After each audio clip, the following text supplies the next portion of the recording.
I'm Kenneth, a relationship coach and a psychotherapist. Every relationship is different and every breakup is different. Work with me and you'll get professional help on your situation. And if you're in no contact, focused on personal growth, my creative healing course is filled with hours of exclusive content. Available now at AskCraig.net.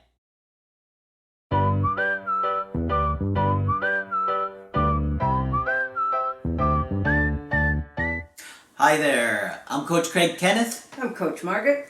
And today we're going to be talking about 3 major questions. Who did it? Who did it and ran? Yeah. Who done it? And how was it? Yeah. No, we're going to be talking about 3 major questions that you want to think about before getting into a relationship with somebody and making a commitment. Right. And this goes for thinking about your ex and getting back into this relationship or getting back into that relationship when you do hear from them. Right. Because we want you to have great, healthy relationships. Absolutely we do. And, if the relationship wasn't healthy, it doesn't mean you can't make it healthier than it was, but it does take work and effort. And so today, Margaret is going to explore 3 major questions that you want to consider before you get back with somebody. Exactly. Right? Yep. Now this is out of my own head. So if you don't like it, I will take responsibility for my behavior and presentation. Okay? All right. These are 3 major questions I suggest that you think about in terms of your partner and before getting into a serious long-term relationship. Question 1. Is this person free to commit? Now, this sounds like a simple question, but it really isn't. The person may love you just as much as they say they do, but other things and factors can come up. I'm going to start now with a few questions you want to ask. Is this person fully over a divorce? I see that one frequently, okay? I often see people who think they're ready to be in a new relationship, but when it comes down to it, they are not fully over the divorce. Yeah. And it's not that these people do business in bad faith. It's when they start to get into another relationship, guilt and loss and all kinds of things come up, okay? And to get over a divorce, and I'm tempted to say, I don't think a lot of the work gets done until the divorce is final. So they have to deal with their anger, okay, about the divorce, because it never makes anyone happy. Mostly they have to deal with their sadness and disappointment that things did not work out the way everybody hoped. Okay, so you have to deal with your anger and your sadness. And then there's guilt. If for one partner there are children who are not yet 18 and are still at home, people can feel really guilty that they more or less broke up the family. Oh, yeah. So I've seen it particularly with men, just because socially often the kids stay with mom. Yeah. And the man leaves. And after a while, I have seen that many men feel very guilty, that they have left their kids, they've broken up the family. Yeah. And when they start to enjoy having a relationship with a new partner, they get terribly guilty, because here I am having a good time and being happy again, and look, I left my kids and my wife behind. Okay? And this guy probably genuinely thought he was ready to be in a relationship, but when it came down to it, it was too guilt-provoking for him. All right? And of course that comes as a big shock to both parties. Okay? Especially if the relationship was going so well. Yes, the new exactly. one. And that's the problem, because what he starts to say, or the woman starts to say, how can I be enjoying this great relationship with all of this other stuff going on? Okay? So you have to be aware of that. They have to clarify what their part in the divorce may have been, what was and what was not their fault. And that's a genuine comment about all the things in life. We have to own the things that are our fault, but we sure don't need any extra. Okay? True. So you have to own what you have to own, but don't own any extra. Oftentimes what I hear is my partner's ex cheated on him or her. Mm-hmm. And that's seldom questioned any further. But And that really should doesn't be. tell you much, does it? No. No, and I hear it every day, I think, that I talk to folks. Really? Yeah, his or her partner cheated on them, and that's just the end of it. Nobody says anymore. Mm-hmm. So that There's two sides to that yeah. story. That may not be the whole story. What were things like before that? You know, how was the marriage going before the cheating happened? Mm-hmm. And did you and or your partner seek help? Okay? So don't just settle for my ex cheated on me, which everybody seems to do. It's the standard line. You need to know a little more.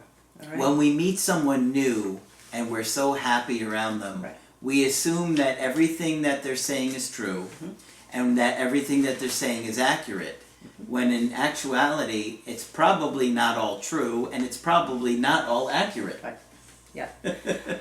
And you know, the person may have shared as much as they can at that point. But you do need to ask a few more questions. And I hear people say, well, I don't want to pry and I don't want to press. If you're looking at this person in any way for a long-term relationship, you need to pry and press. And you can be gentle about it and warm about it, but you do need to get the questions answered. And that doesn't sum it up. My ex cheated on me. Okay. At what point? How long ago? You know, all those extra questions. Yeah, what was the relationship like before that? Exactly. Such a big thing. Yeah, and did you guys seek help to try and resolve the relationship before it came to this? Yeah. But very rarely do we think about these things when we're meeting Right. someone new. Exactly. That's why I'm saying this. Yeah. That's why I put it together. Okay. We're asking if this person is free to commit. Okay. Is this person extremely involved with or attached to a parent or parents? Okay, and why would they be looking for that? Because what can often happen is that the parents can make or break a relationship. They can appear to like the person, but behind their back say, I don't know what you're doing with him or her. Okay? Yeah. But sometimes parents can have an agenda. And the other, I'm not knocking parents, of course. I always liked mine. But it's oftentimes hard for a family to let their children go. They've raised you for 18 years, they love you, and when you want to go off and maybe move to Timbuktu with your partner, that's not going to make them all that happy. Mm-hmm. Okay? Yeah.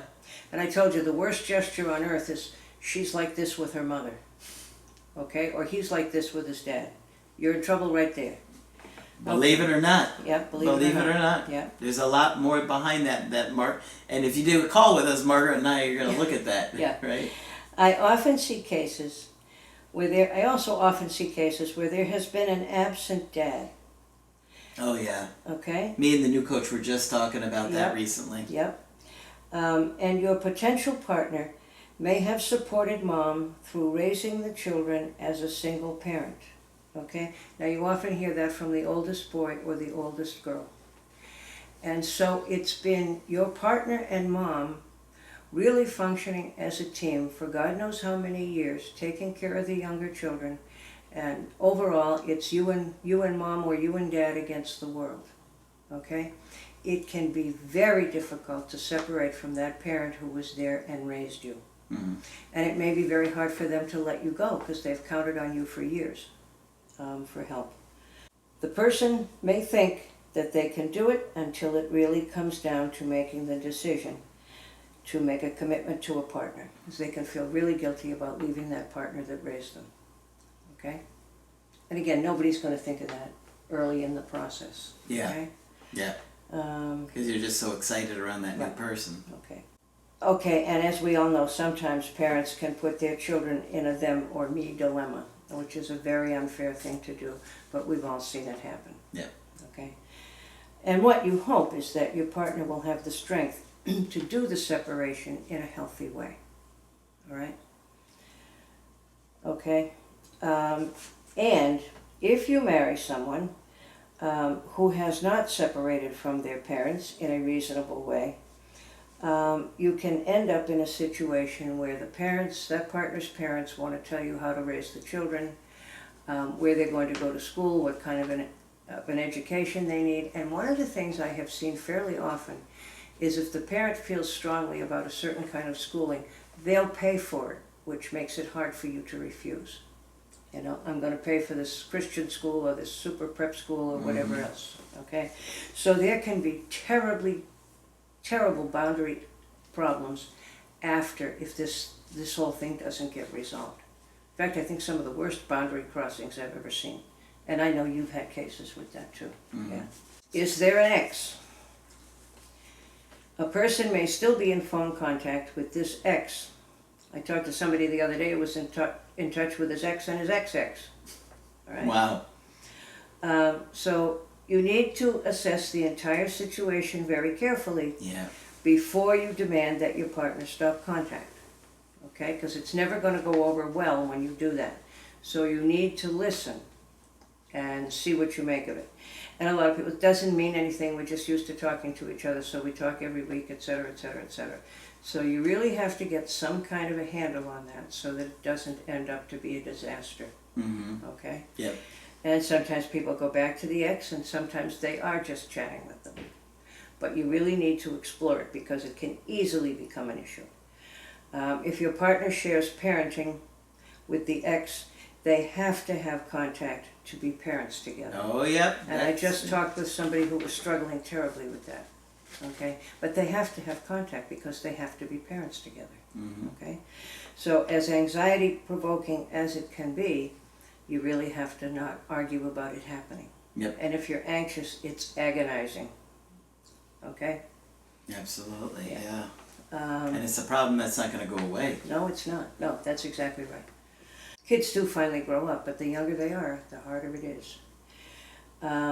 Also, your partner can come from a culture where it is expected that parents make the decision about whom you are going to marry. I see this often. I do too. And I was not aware before doing this job what a terrible, widespread problem this is. Okay? Tremendous guilt. Yes. Particularly what I've seen more often than not is the men are guilted Yes. by the mother Right. to leave the woman and not be with the woman. That's right. I see that more often than I for do too. for the women. So cultural and religious issues can be difficult to navigate and to resolve. And what I say to that, if you're not familiar with that phenomenon, you might want to spend at least a brief period of time watching the 90 Day Fiancé. Have you ever watched it? I haven't. Much of it is about folks who hook up with people in other countries, and they have about 90 days on a visa. And you can see it's rather amusing. Some of it's a little sad, but it's rather amusing. But you can see very quickly what we're talking about. Okay? So for your leisure time. All right, I'll consider that one. Question 2. Does this person make their own life decisions? Okay? Hugely important, and the measure of an adult, I think. If you want to know if somebody's an adult, look at their decision making. Okay? I have talked with young people who work hard in college on a major they really don't want any part of.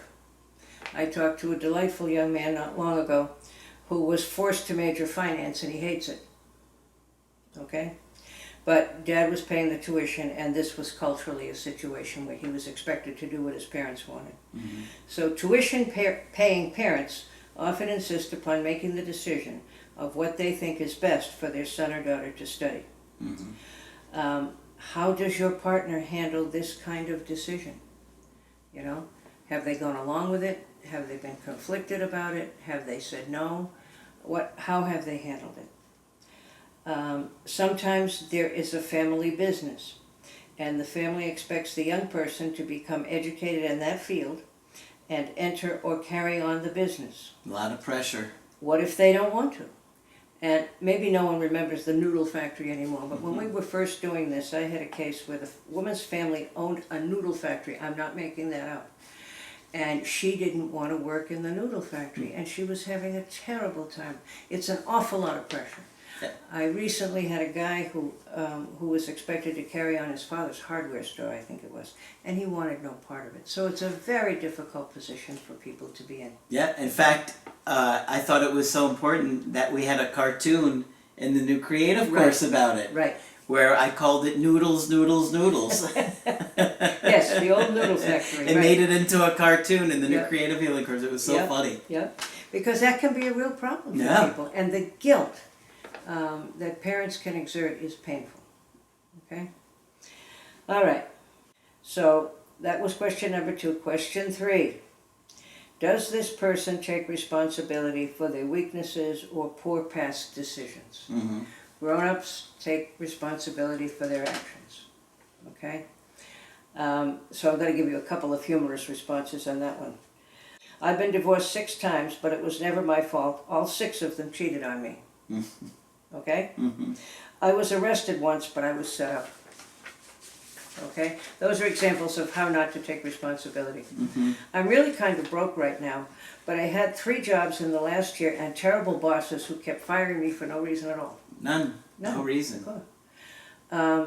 It would be better to say, I'm not a perfect partner or a perfect businessman.